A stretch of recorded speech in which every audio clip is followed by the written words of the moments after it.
Hello and welcome to Todd Rolls Dice, where we have our third and probably final, although I felt that earlier in the week, but third and probably final Ash Waste Nomad preview article. They are going up tomorrow at time of recording, so probably by the time you're watching this, they are up for pre-order if you want to jump in on all things Nomad.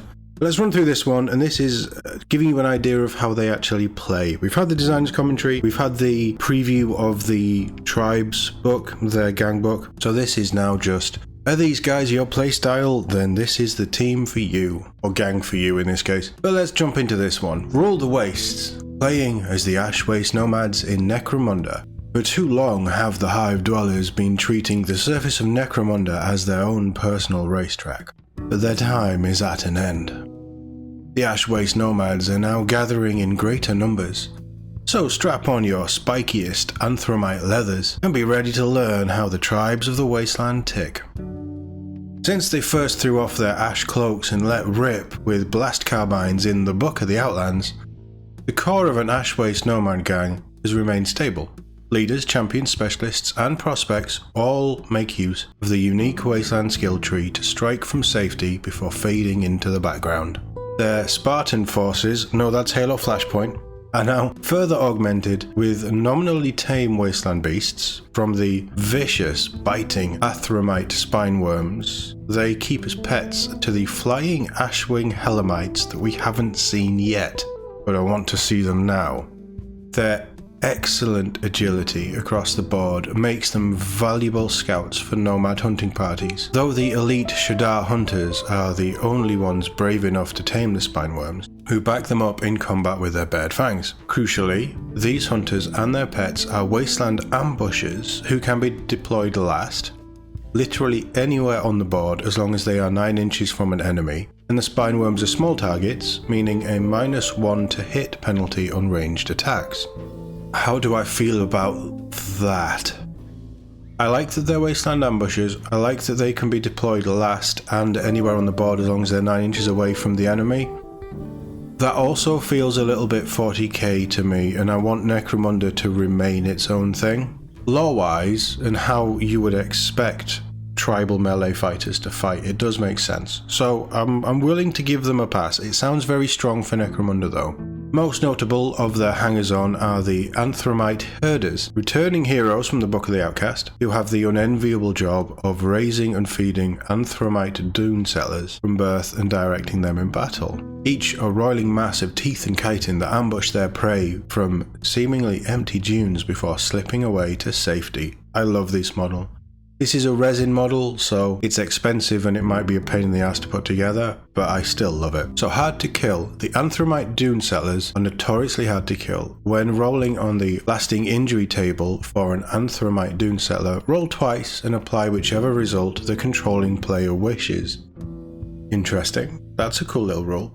There are several hired guns, the Nomad Outcast, the Nomad Harrier, and the Nomad House Agent. At 30 credits plus gear, the first of these is the Ash Waste's equivalent of Hivescum. The second is an 80 credit bounty hunter analog who can take up to 3 skills on a variety of stat lines and who generates additional income for the gang via their dead, not alive, and claiming salvage abilities. Of course, they will want their cut. I like that. This gang sounds like you don't have many named characters, but his profiles just go crazy kitbash. I love this. This is really just endearing this gang to me. Ashwing Hellamites, meanwhile, are the smaller relatives of the Dustback Hellamite. Oh, they're smaller, okay. They have flight and can operate on a long leash from their operator, and with an 8-inch move and toxic mandibles, they pack a deadly punch to almost any adversary. I want to see a model, but I was expecting them to be like a big flappy thing. Sounds like they're a small flappy thing. But still, I'm interested. They sound fun, and the thing with Ash Wastes that we're getting that no other gang has, this is what makes them completely individual, is these beasts. They're actually cockroach-esque, nuclear winter surviving hell beasts from the surface of Necromunda. I think that's really cool. The warrior spirits allow you to power up your best and brightest by invoking strange powers in the midst of battle.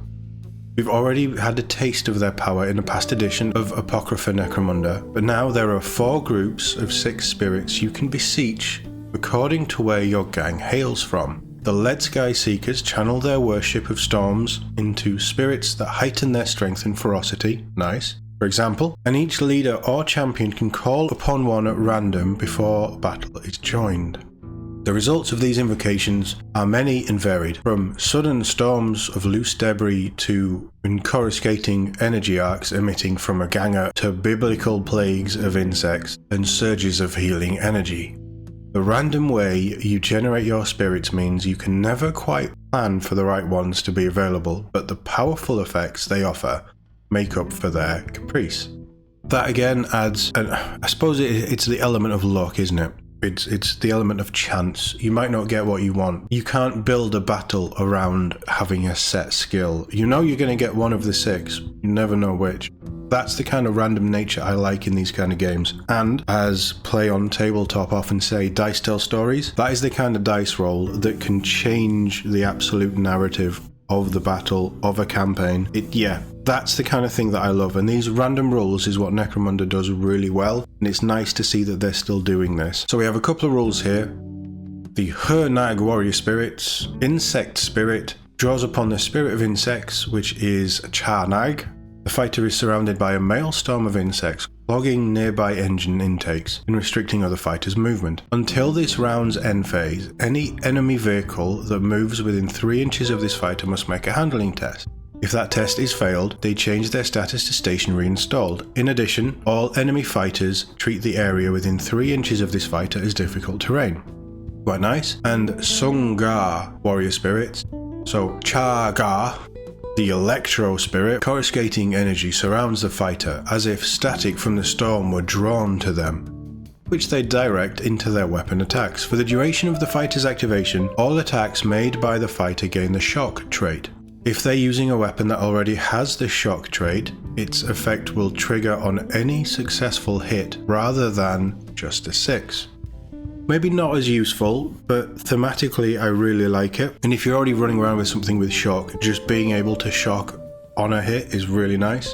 Yeah, okay. These spirits sound really interesting. And you only get 6. You can't, from what we've seen, you can't mix and match. It feels like each spirit has an archetype, and there's 25 different options, so there's obviously a bit of a choice. Finally, the Nomad Trading Post is a useful post-battle locale for aspiring chieftains.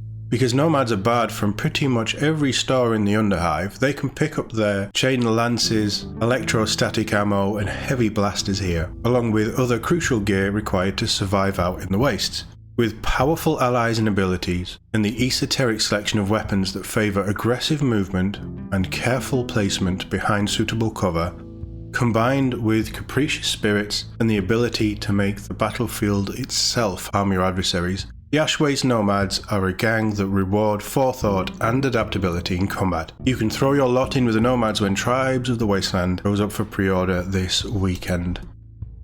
Everything that we've seen of this book, all the previews of the Nomads from the initial models, which I honestly didn't love when I first saw the standard gangers, to now actually getting behind the design aesthetic, to seeing these, to seeing the resin characters that were mentioned. I threw some pictures up of them in the last Nomads video, how the book plays, the weird rules that they have, just how they operate within Necromunda itself. Everything I'm seeing is making me fall in love with these guys. And I love these models. And it does, as someone who is a massive fan of Dune, this really feels like they have taken the Fremen idea and just dropped it in Necromunda. And I think that that's really cool. I really like what I'm hearing from here. I'm interested to see the book. I'll probably pick the book up at some point. I'm not going to pre-order it because I've got other stuff going on at the minute, so I unfortunately can't afford it.